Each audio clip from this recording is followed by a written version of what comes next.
1966, Mao Zedong, God in his own nation, scourge of the United States, and a symbol of revolution in the world.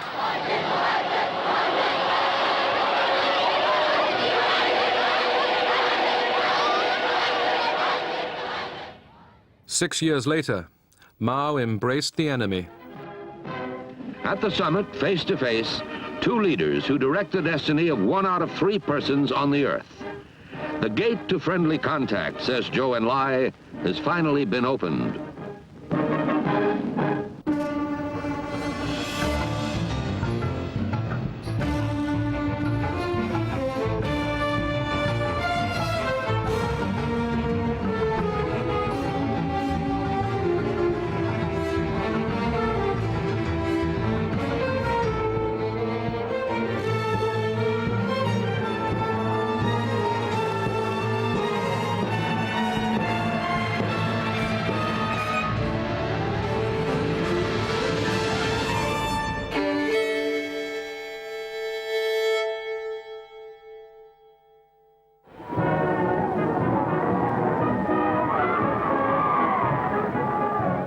(1949) Revolution in China.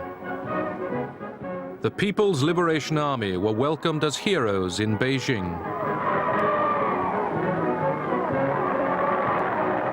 Led by Mao Zedong, the communists had triumphed in a civil war against the nationalists. Soviet support had been unreliable. The Chinese felt they'd managed it alone.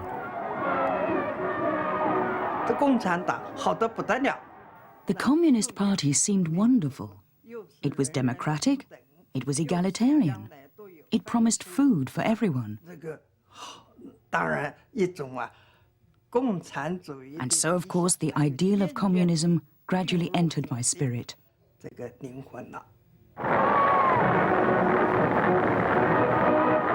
The Americans were devastated to lose China, their best friend in Asia. Oh, we felt that they had betrayed all of our high hopes and our expectations of them. We had become emotionally involved with them, and then they had done this to us. They'd gone off and become communists.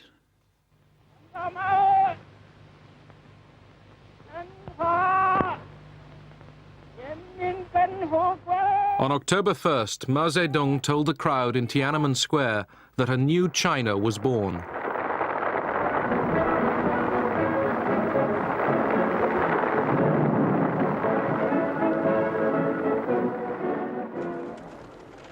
The country was in chaos, exhausted after years of war.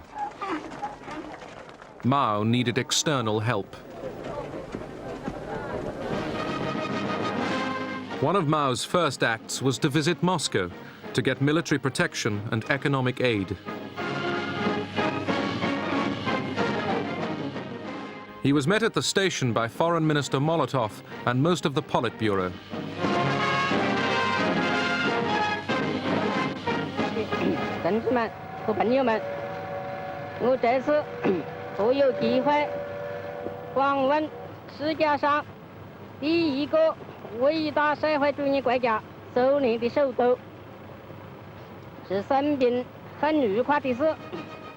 Mao then went to the Kremlin to meet Stalin. Mao shook Stalin's hand for a long time, a very long time. Stalin came out to greet him quite slowly. He knew how to play the role of statesman. Stalin was a wonderful actor, and he didn't rush like Mao did. He wasn't afraid of Stalin. He wasn't particularly suspicious of him either. The question was, could they find common ground? Mao had his own particular way of thinking. Stalin had his way. But Mao was in no great hurry. Mao had to be patient. He wanted to conclude a Sino-Soviet friendship treaty without making too many concessions.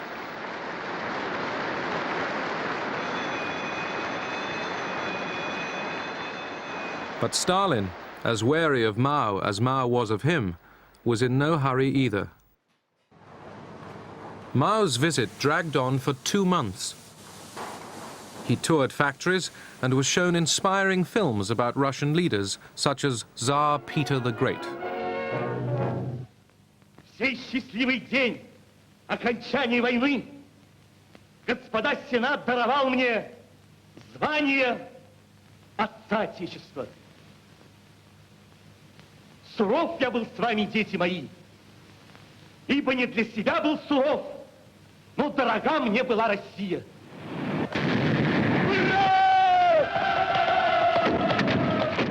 Mao wanted to see the sea. He had never seen a real sea. And Stalin said, of course, surely. Outside Leningrad, we have the Gulf of Finland. That's like a sea. Here's a train for you and a guide. Go, enjoy it. In February 1950, the Chinese and the Soviets signed a mutual defense treaty. The treaty also guaranteed aid for China. At that time, there was the attitude everywhere that Moscow and the Chinese communists were tightly linked, hand in hand. This was perceived by many to be part of a worldwide conspiracy, and hence was somewhat frightening. But to Mao, China always came first. Mao said a treaty can be signed for 10, 20, or 50 years. It doesn't matter. But it must not tie our hands. Mao gratefully accepted the help of Soviet experts in rebuilding Chinese industry.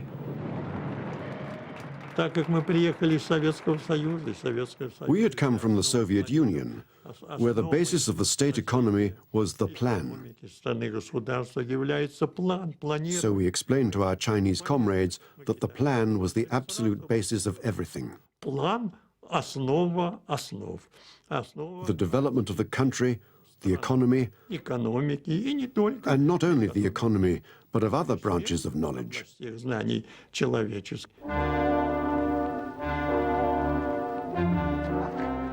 China's rulers embarked on radical land reforms. Land was taken from private owners and handed to the peasants. The former landowners were denounced and humiliated.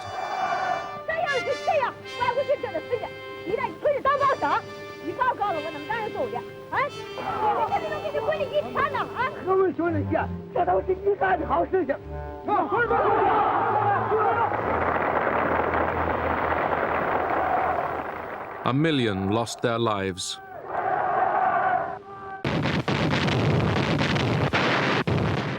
In June 1950, North Korea, with Soviet and Chinese backing, attacked South Korea.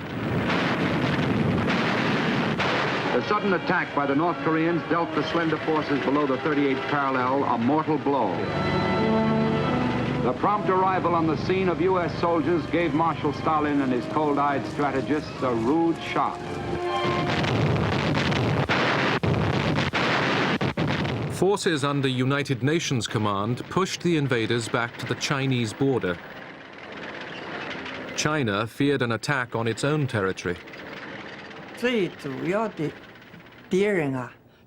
main enemy was America. At that time, all the propaganda was directed against America. The proletariat of the whole world must unite to get rid of the capitalists. America was a capitalist country, and so it had to be got rid of. Under the banner, "Help Korea, down with US imperialism," more than 1 million Chinese troops would cross the border into Korea.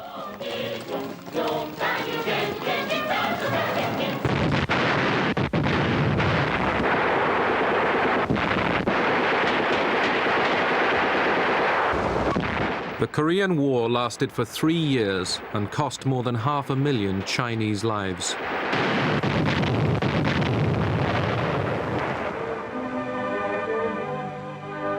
In China, cinema audiences watched films of bumper harvests and new industrial records. 一个新纪录接连着一个新纪录，一个英雄再过一个英雄。中国的工人阶级以自己无穷的智慧和力量，胜利地结束了工业恢复阶段，迎接着即将开始的大规模的经济建设。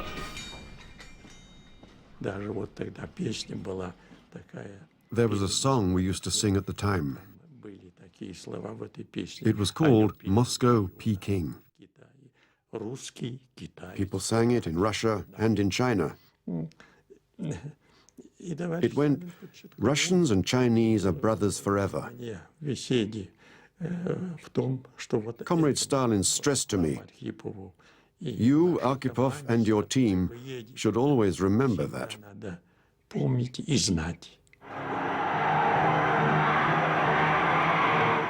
Steel production was a yardstick of national virility. The success of the first three-year plan was celebrated. But although exhilarating, Soviet aid had to be paid for. We Chinese were very enthusiastic towards the Soviets. They were our older brother, our best friend. We expected them to give us a very warm welcome. The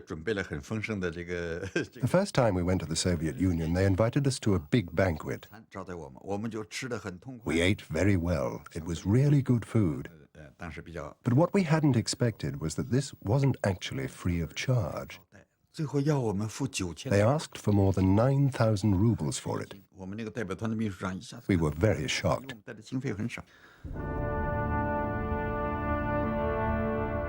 Stalin's death in 1953 had a deep impact in China.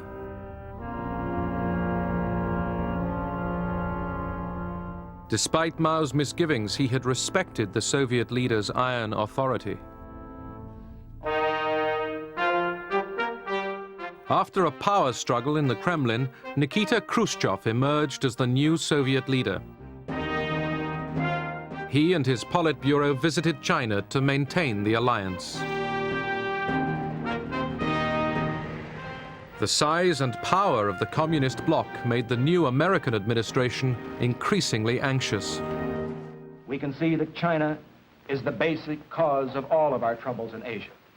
If China had not gone communist, we would not have had a war in Korea. If China were not communist, there would be no war in Indochina. There would be no war in Malaya. Today, there are approximately 540 million people who can be counted on the side of the free nations. There are 800 million on the communist side. And there are 600 million others who must be counted as non-committed. America did everything to stop the spread of communism. To prevent China attacking the Chinese nationalist stronghold of Formosa or Taiwan, the United States financed a military buildup on the island. Generalissimo Chiang Kai-shek, along with his American advisors, reviews Free Chinese nationalist forces in an Independence Day parade. More than 500,000 soldiers, sailors, airmen, and Marines have as their ultimate aim and living goal the return to China's mainland.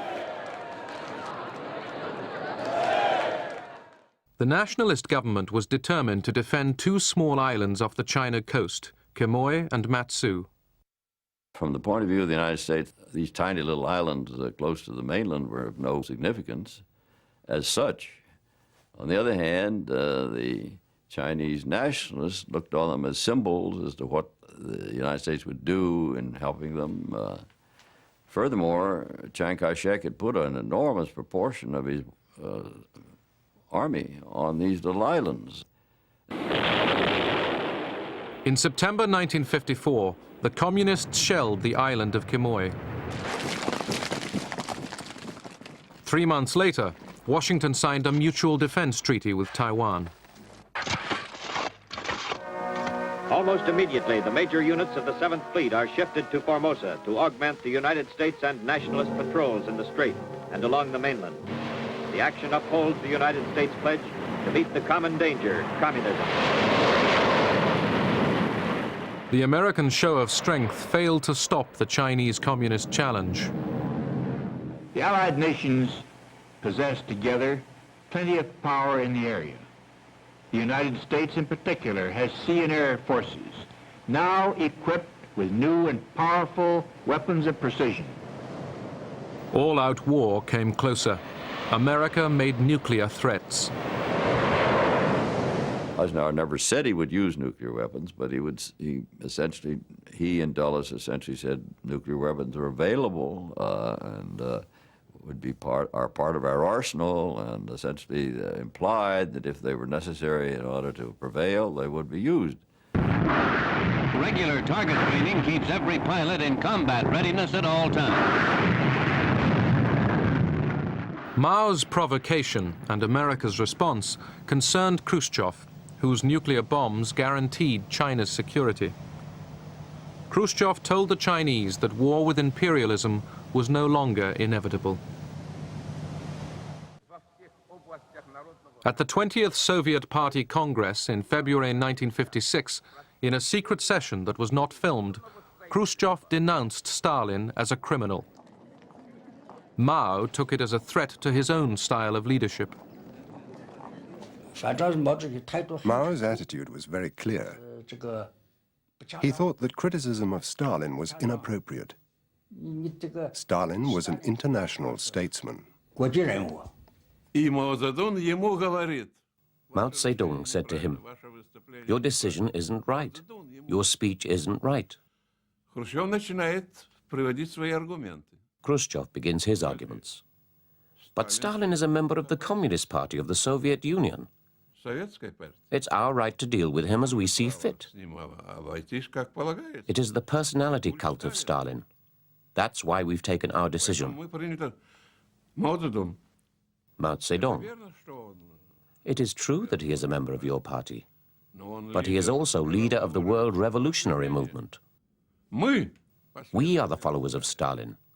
How can you reduce the role of Stalin to being only a member of the Soviet Communist Party? Just like that.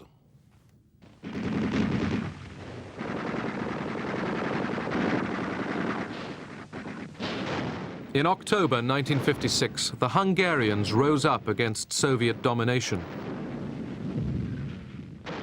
While Khrushchev hesitated, Mao urged a violent crackdown. For the 40th anniversary of the Soviet Revolution, Mao went to Moscow. He used the occasion to put himself forward as the new leader of world revolution.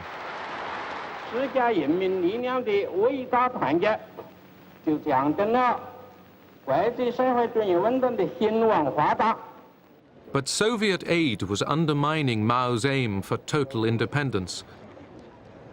The crunch came in 1958. Khrushchev wanted to set up a long-wave radio station along the Chinese coast to guide Soviet submarines. He suggested setting up a joint naval fleet. This was a clear sign that the Soviets wanted to control China. Mao's understanding was that the Soviet Union was trying to control China in the same way as it controlled countries in Eastern Europe. So he got angry with Khrushchev and said, "If you want it, I'll give you the whole coastline and I'll go back to the mountains." Mao still needed Soviet know-how. He wanted to create China's own nuclear industry. The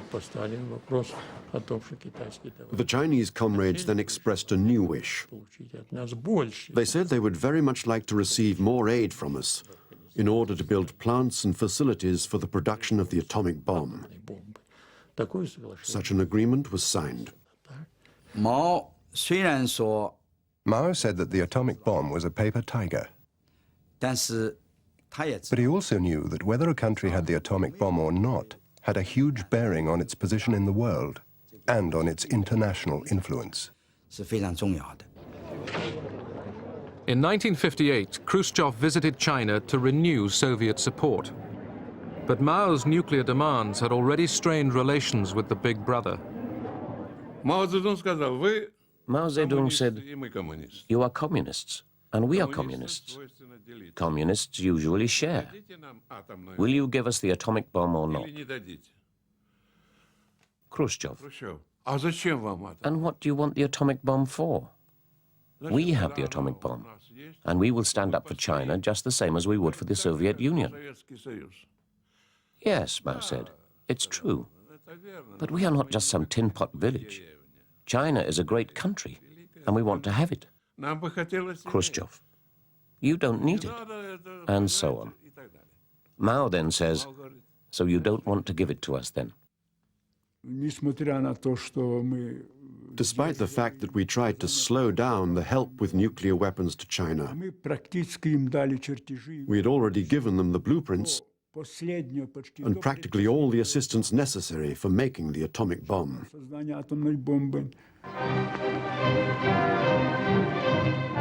When Khrushchev next visited Beijing, he'd just been President Eisenhower's guest in the United States. After a frigidly polite reception, Khrushchev was accused of being an American stooge.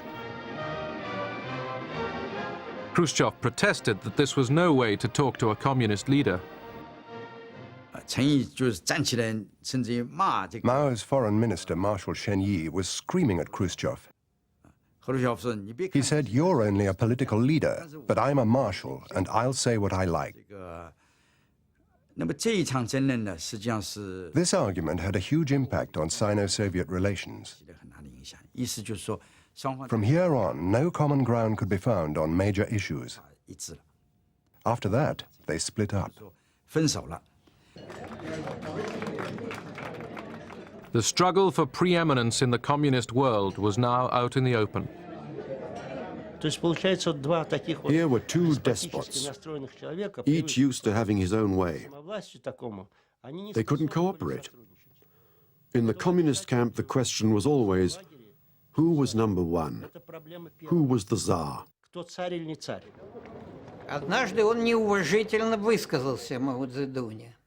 On one occasion, during the 1959 trip, Khrushchev spoke disrespectfully about Mao Zedong. He said that Mao was an old boot that ought to be thrown out.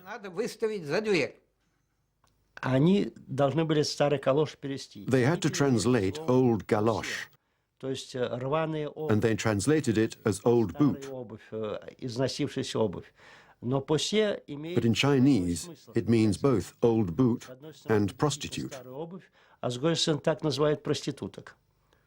And when Kang Sheng heard those words, he took it that the great leader was being called an old whore.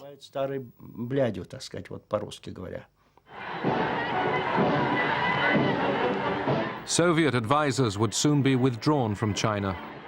Rivalry between the communist powers was ideological as well as personal. Ideological squabbles could get quite comical. The Soviet side would say, we are the Marxists. And then the Chinese would say, no, we are the Marxists. The Soviets would say, we are red. And the Chinese would say, we are even redder. It could appear funny, but the damage was really serious. The party started issuing documents, editorials, attacking Soviet revisionism. So from then on, along with other slogans, we had to shout down with Soviet revisionism. Later on, was down with Khrushchev. In 1958, Mao had thought up a new policy, the Great Leap Forward, the grandiose plan to transform China into a rich world power. Land was taken over by the state. The family unit was to disappear. People were organized into huge communes. A utopian world of plenty would come from sheer force of will.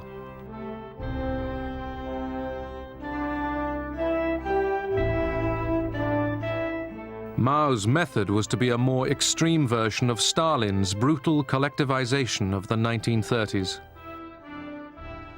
The Great Leap Forward was a kind of recklessness. Mao wanted to change the face of China in the shortest time possible.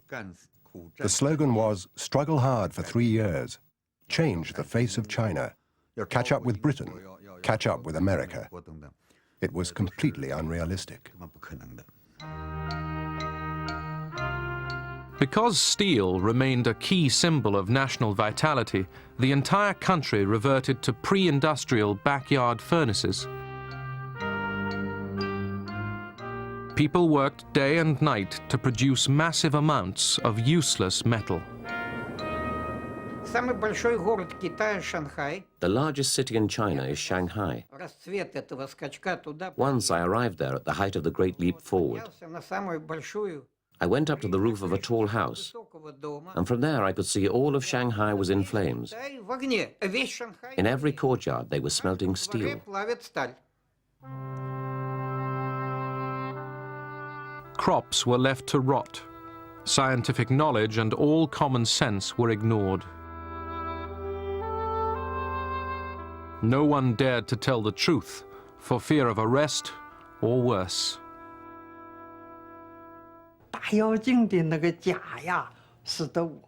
The lies of the Great Leap Forward were absolutely unbelievable. Anybody who did not speak in falsehoods was demoted or expelled from their jobs. From the time of the Great Leap Forward, all Chinese people learned to tell lies. The peasants' food was taken from them by force to make up bogus quotas. It was one of the worst man-made disasters in history.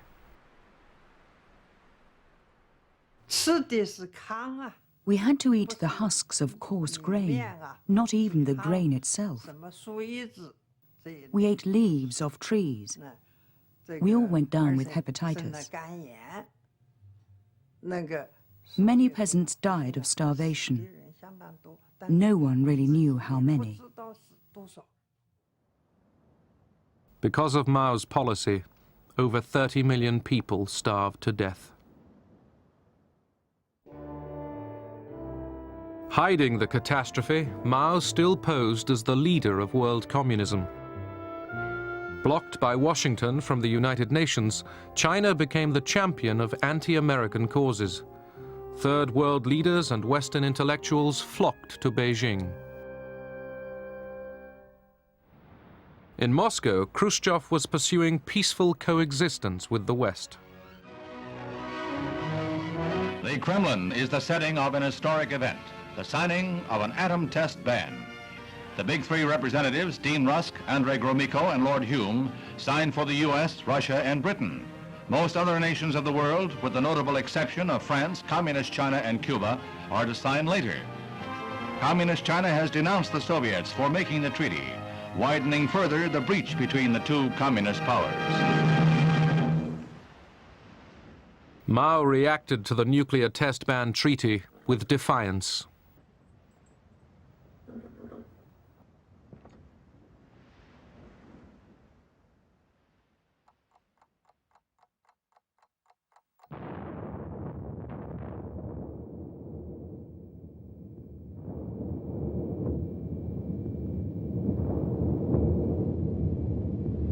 The Chinese Communist nuclear detonation is a reflection of policies which do not serve the cause of peace.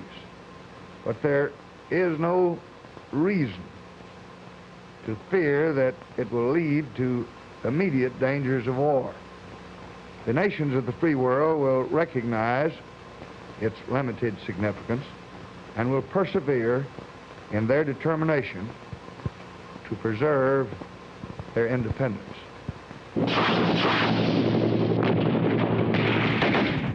In 1965, US Marines were sent to South Vietnam. President Johnson was determined to prevent communist North Vietnam and its allies in the South gaining power. In China, the masses were mobilized to support neighboring North Vietnam.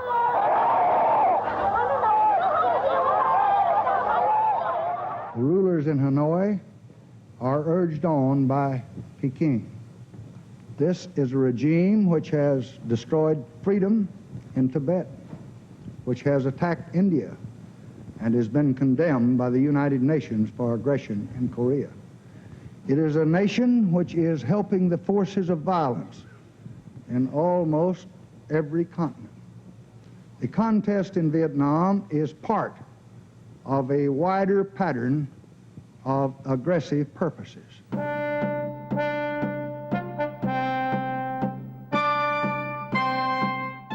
A war between China and the United States was once again a possibility.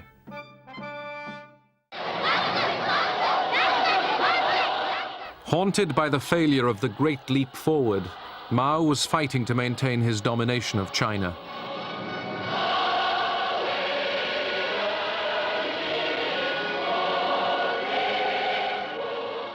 In 1966, he launched the Great Cultural Revolution.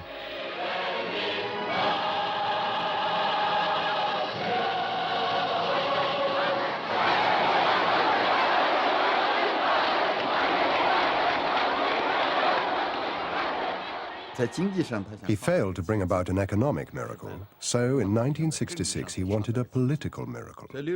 He not only wanted to get rid of his enemies, he wanted to do something that Stalin had been unable to do: destroy government bureaucracy.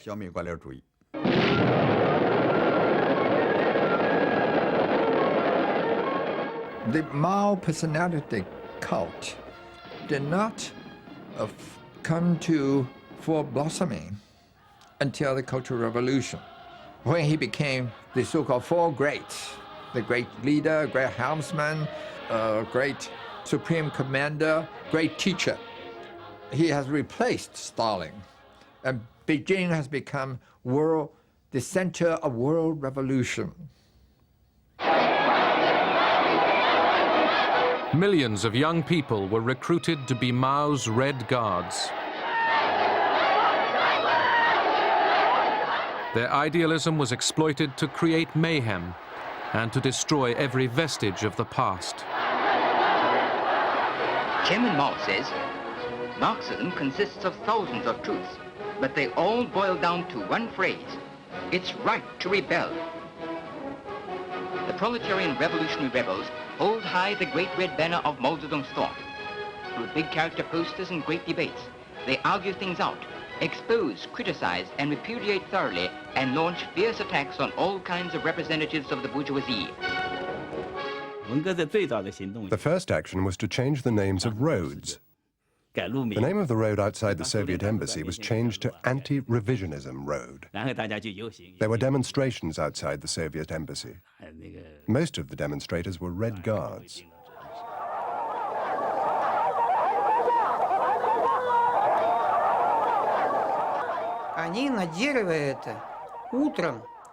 In the morning, they would hang up dummies of Brezhnev, Kosygin, and Podgorny. When it began to get dark, they took them down and started a huge bonfire at the entrance of the embassy and burnt the dummies.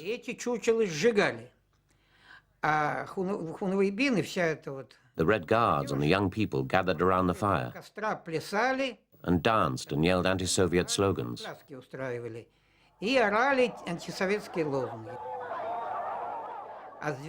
From midnight to 6 a.m., it was time for Chinese torture. For 15 minutes, they would stop and we would start falling asleep, exhausted by the noise. Then, they would begin yelling again for 15 minutes. Every 15 minutes, they would start and stop, all night. Then, at 6 a.m., the noise would begin and continue all day. In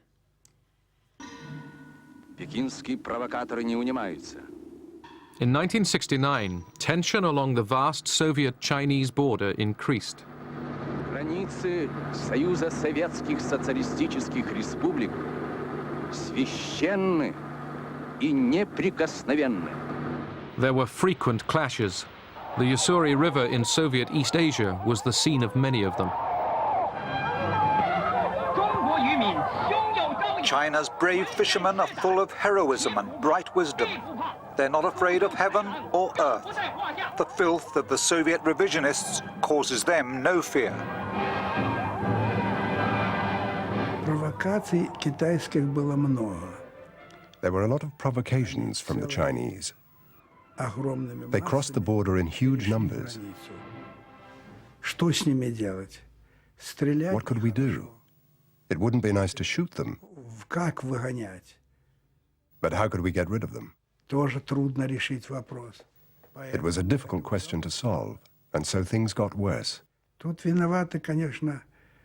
The Chinese were mostly to blame. Images of aggressive Chinese at the border fueled Soviet fears of an invasion.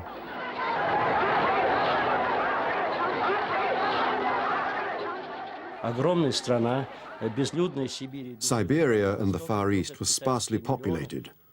So what if the Chinese millions began pouring in? Writers had warned before about the Yellow Peril, that the Chinese would come right through Russia and conquer Europe. The Soviet Union had a nuclear arsenal and 1 million troops along the border between the Soviet Union and China. North of Beijing were flat plains. And if the Soviet Union were to attack China, within a week they would be in Beijing with their tanks.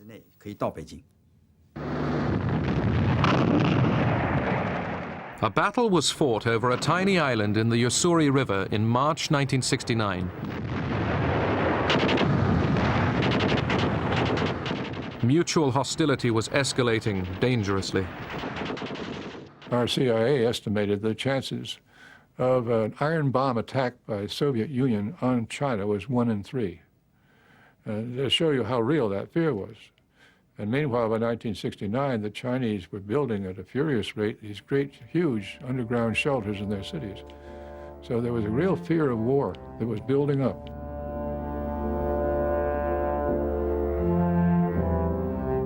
The vast network of shelters tunneled underground was meant to withstand nuclear attack.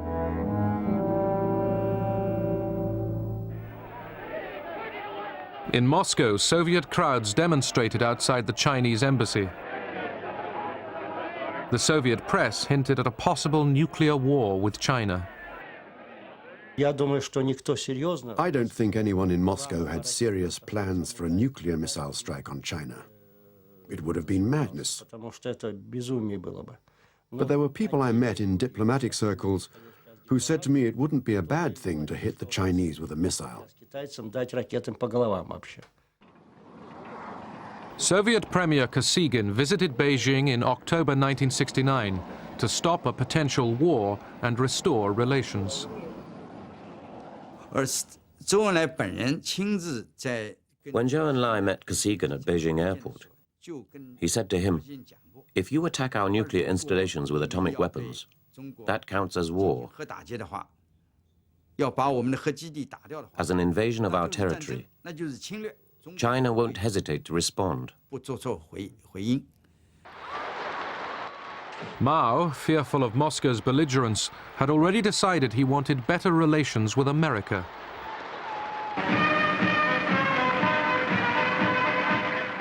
America's new president, Richard Nixon, although a lifelong anti-communist, came to a similar conclusion. To limit Soviet power and end the Vietnam War, he wanted to draw closer to China. Dr. Henry Kissinger. With his new national security advisor, Henry Kissinger, Nixon developed a foreign policy which exploited the hostility between the communist giants. It began to dawn on us, after we'd been in office for a while, that there were genuine tensions between Russia and China, and that probably the Soviet Union was the cause of the tensions and not China, which was the opposite of the idea with which we entered. The first sign of a thaw from Beijing came during a table tennis match. In 1971, while playing in Japan, the American team was suddenly invited to China. I think it's a wonderful opportunity to go to China because not very many people get there, and I feel it's a great opportunity to play against the top players and be able to take some of this knowledge home, and I think it's also a step in our political relations with China. The team's home movies offered the first glimpse of China to most Americans for 20 years.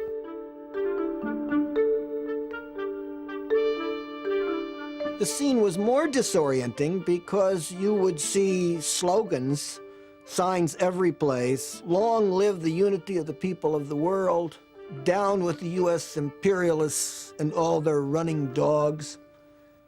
You would see these poster boards that would kind of take the place of newspapers. And there, you know, you'd see a picture of President Nixon, for instance, with a knife stuck into him, a little pygmy Nixon, and a Chinese giant, you know, taking care of him and so forth, you know. And so, meanwhile, you know, everybody's smiling and being nice to us and so on, right?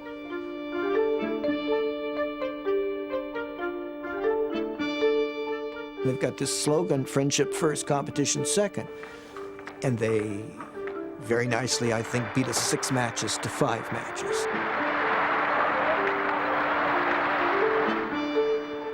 Ping-pong diplomacy led to an even greater breakthrough. In July 1971, Henry Kissinger went on a tour of Asia. His most important mission was kept secret: a visit to Beijing to prepare the way for a rapprochement with China. As the plane was getting close to the Chinese border, we were all aware of the fact that no American official had been in China since 1949, 22 years. I decided I'd like to be first. And so while Kissinger was sitting in the back of the plane, I went to the front of the plane, so as the plane went over the Chinese border, I was the first American official into China in 22 years. Now, Henry never forgave me for that, elbowed me aside and got off the plane first. I didn't put my foot down and say, now I've just made history and this will never be forgotten. I thought, who am I going to meet and how am I going to bring it to a conclusion? Nixon was very secretive by nature. Kissinger was a maneuverer, an operator by nature.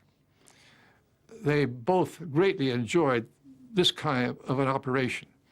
President Nixon, who was very decisive and very capable of making big decisions, was not, however, capable in overruling subordinates to their face. And therefore, he found it very, very painful. In fact, he found it, to all practical purposes, impossible to tell a bureaucracy, I disagree with you, and you will do it my way. He rather set up a back channel.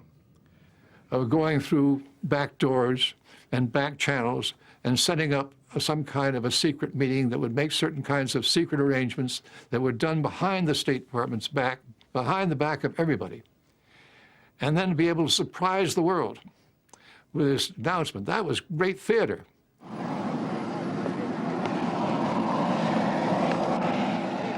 Nixon's trip to Beijing changed the balance of the Cold War. His Chinese triumph also stole the headlines from the increasingly grim events in Vietnam. At that time, we felt very excited. We thought that this was a very good thing, because China's isolation from the rest of the world had created many disasters. I knew that Mao didn't have very long to live, and I thought that he'd at last made a good decision. I also believed that only Mao could make that decision, that whoever succeeded him wouldn't have the courage to make such a decision. Premier Zhou Enlai moves forward to greet the first American president to set foot on Chinese soil.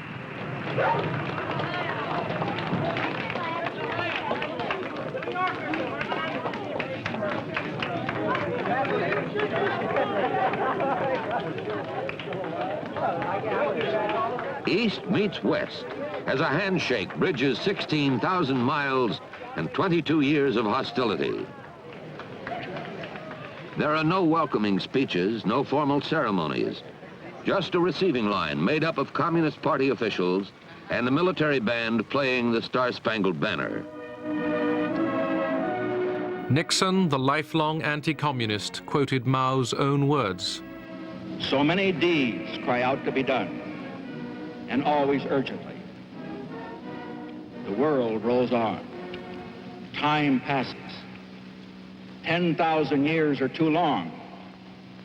Seize the day. Seize the hour. This is the hour. This is the day. Peking newspapers, which had played down the Nixon visit, now give it front-page coverage.